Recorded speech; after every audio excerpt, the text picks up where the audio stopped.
guys. So chapter 831 of One Piece has dropped. I did do a live reaction before. I get into that. Let's dive into the chapter titled "The Adventure of the Mystical Forest." Now, right after about this, well, first off we start off with at the Sunny, and there's already a separation in the works with Pedro and Brook. They take the submerged shark 3, as it's named. They go off to see check out where the poneglyph is, although I think there's more suspicion there as it meets the eye. Moving on, we see Luffy. Once again, he claims he saw Sanji and Pudding. Now, well, this I think rolls on throughout the chapter, and they walk along the meringue pathway, I suppose, into the forest. And before they see Sanji again, Luffy goes chasing up, and then they enter the I guess the sweet forest or something. But if you notice some of the sweets, if you notice the patterns on it, it's like the spiral like mint smoke eyebrows. So I'm wondering if I would have threw those in intentionally. Maybe the mint smokes has something to do. Probably not.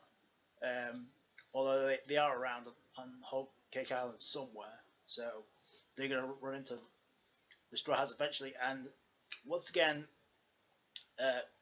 they go chasing. Luffy claims he's seen Sanji, and Nami says, "I don't doubt you, Luffy, but why would Sanji run if it was?" And he says something else. He said he saw Sanji have Pudding. Well, the thing about it is, in the previous chapter when we left it there, it pretty much said that Luffy sees someone, just in there, just one person, but we wasn't sure. He sees something there, and he says, "Oh, someone's there." But in this chapter, it's like he's saying he saw two people, so that's kind of weird. But most of this chapter, 90% of this chapter was kind of weird and felt kind of average. But in all honesty, it goes with the art because it's in borderline insanity. We go dive into deep into the chapter, and obviously they go even further, and Nami makes the observations like this could be leading us into a trap. And by the way, Nami MVP of this entire chapter, in my opinion. Carrot and Chopper got real annoying in this chapter by getting sucked into all the sweet designs we saw. But I was like, Nami's like, just focus on getting Sanji. But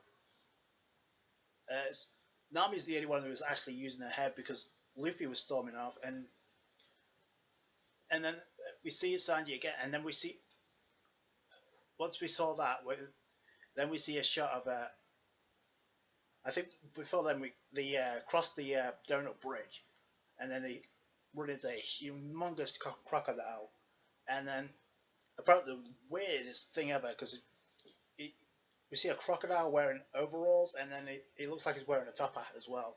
He just casually dresses up, it walks, freaks the hell out of everyone, and then just storms off. Like, what the fuck, bro? And then after that, they see there's a mirror image of Luffy, and then they get confused of who the real Luffy is. But then Chopper makes the observation. It's similar to a mirror, because his scar on his left eye is on his right eye because it's like a mirror would be. And even when they were fighting, the mirror copied each other's attacks. So as soon as Leaf went Gamma Gamma no, the reflection did the exact same thing. So he's basically punched himself, which is kind of weird. So I want to know who's behind that devil fruit ability.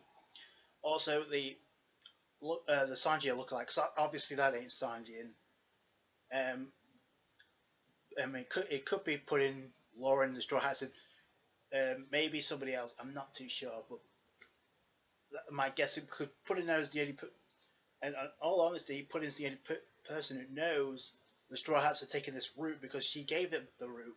So even if she's not behind this, as I've learned in Danganronpa, or one of the phrases says, it doesn't look good for Pudding if she's not suspicious. So I've got it, and the way and Nami has the best quote of the entire chapter. It said, "If that was Sanji, Sanji would not stand by while his crew was getting attacked. He would no, and he wouldn't, and that's the thing. And I'm surprised Luffy didn't realize this anyway, because but I'm glad it's Nami the one that said it, because Nami usually doesn't quote anything on Sanji. It's very rare, if anything. But that goes to show you, it's not just. I'm glad it's not just Luffy that says that. I mean, there's trust in the crew, but they don't usually quite say it. Usually just joking or whatnot. But when it comes right down to it, and they have faith in their crew, it's just nice seeing Nami actually complimenting Sanji. I think she did the same thing in his lobby when Sanji refused to fight Khalifa, and then you see Nami getting pissed off because you wouldn't hear a woman that said, oh, "I kind of like that about you, Sanji." So again, another compliment there. And something else as well, Nami's analytical skills kind of saved the day for the Straw Hats, because if it wasn't for her, the whole entire crew would just go storming off into the forest and probably get eaten alive. They'd probably get wandered straight into Big Mom's clutches. So Nami's going to be an important key in this chapter, and in all honesty, in my opinion, throughout the entire crew, she's been the most emotionally invested in the entire Straw Hat crew since Sanji left and went to take care of the Prince Moment business. Remember when they reunited with Nami and Chopper and Brook? It was the first person Nami cried about, Sanji, and she went straight to Luffy. So she was the first person to cry about it. Number two, she's the first person to ask Luffy, tell Luffy, "Hey, I'm going with you." Okay, even though that was kind of predictable anyway. And I said this before, that Nami's gonna have more. And again, the whole thing about Big Mom actually becoming an ally of the Straw Hats is gonna have to die down now, obviously, because if they're going to become any kind of allies, why in the hell would they?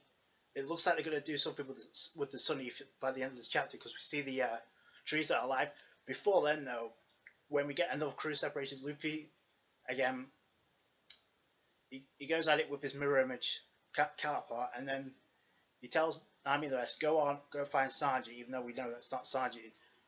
And this is pissing me off a little bit, because Chopper and Carrot are going on, and Nami's clearly saying, "Hey, we don't know if that's Sanji," and they're still running ahead. And given we know, they do know it's a trap. So why are you running straight into the hornet's nest? And before anything else, we see a rabbit mink. I think Carrot uses observation hockey to actually pull Nami out of the way. I can't see if Nami gets a fight with this one. I doubt it, given the fact. So that's kind of impressive from Carrot as well, even though she's acted like a complete dope throughout this entire chapter. But overall, it was a slow-paced chapter, but overall, it was a crazy one too. And I'm really not sure what to make about it. It's the whole thing about the trees alive at the end, and well, they're obviously going to do something with the Sunny, so I'm not too sure. Again, if they were to ally with Big Mom, why would that be?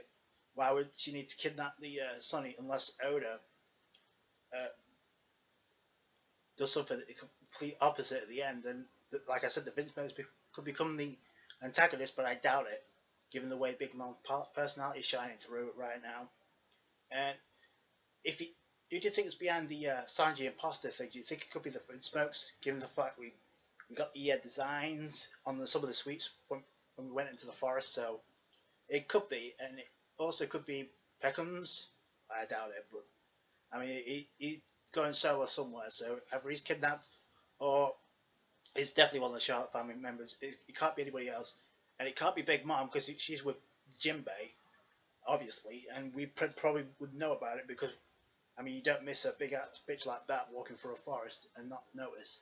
So I'm pretty sure it's either one of the Vince Smokes or it's one of the Charlotte family members, and I'm leaning towards Pudding. She's the only suspicious one out of the crew, and she's the only one that's met the group. And speaking of which, that whole ability of mirroring Luffy kind of reminds me of what Bonchan did, Mr. Two, because he mirrored the people that he's actually seen. Now that's the most interesting thing about that. But that could be the actually an effect of the actual forest, where we're getting the memory images of a Luffy, or it could be a devil fruit ability of either Charlotte, either the Charlotte family members, maybe put in, maybe, although I'm not too sure. It's weird because Sanji the Sanji imposters obviously lead him, and I think this is going to be the beginning of the end of an individual Straw Hat separation, because you got Brook going with Pedro. Technically, he's by himself as well. I mean, he's going for Pedro, but I don't really trust him all that much. I mean, he could be wrong, but you have Luffy fighting himself. I mean, you only have Chopper and Nami left, so I think it would be a plot device if there's a separation between each of the Straw Hats, but we'll have to wait and see. It depends on it, and by the way, one hiatus next week, so we have to wait 2 weeks. But hopefully we'll get a better explanation as to what the fuck's going on. Overall, in terms of craziness, I think this is the craziest chapter of Whole Cake Island, even though there's not that many. I mean, again, in terms of pacing for where we went last week, it's kind of slow because we're already at Whole Cake Island, looking around the forest, but there's obviously a plot device there, and we're going to hopefully find out what it is. But I just, other than the Straw Hat separation, and by the way, the trees that we see is a woods called the Seducing Woods, which, if you really think about the whole situation the Straw Hats are in, they've really been seduced into this situation from the Sunny, from the Poneglyph, and even from the Sweet standpoint. They've been lauded to, and even with Sanji, they're using Sanji to manipulate each of the Straw Hats. Nami's the only one who's using her head. I think she's going to be a key player in this arc, despite obviously not.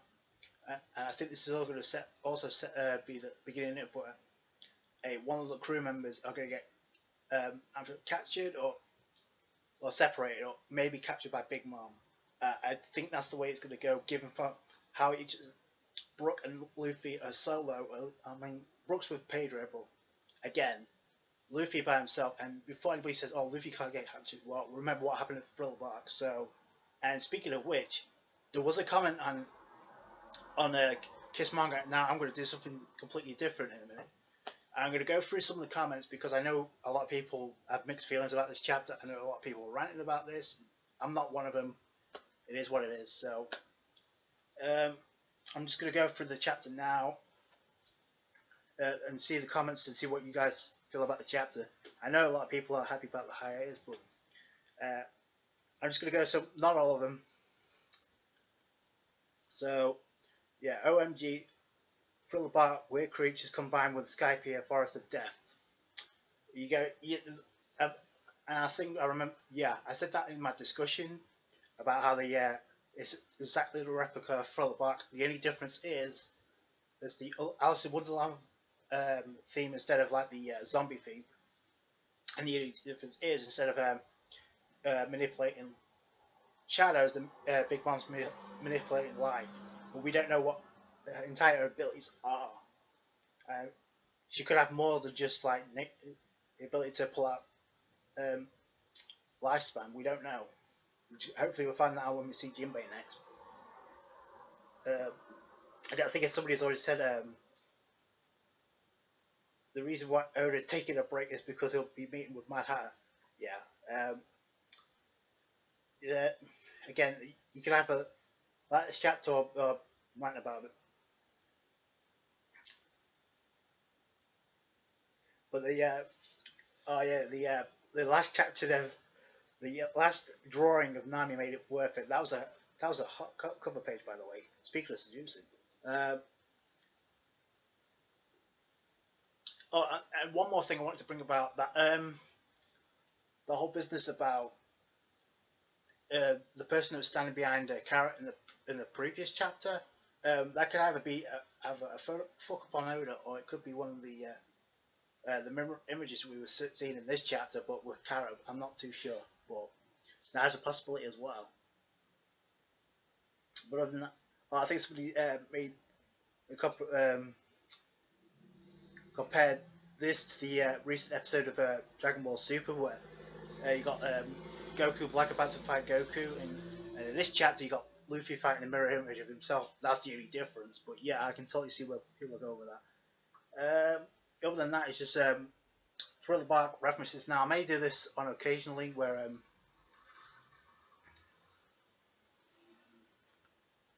I go through the comments of certain chapters. I might do this for Bleach tomorrow.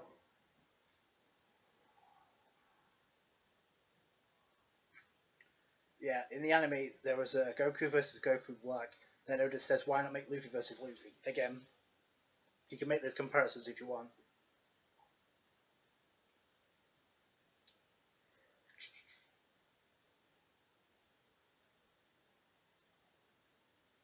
Yeah, it just seems like people are fangazing over the cover page of Nami, which I can't blame them for. I'm using that for my thumbnail, but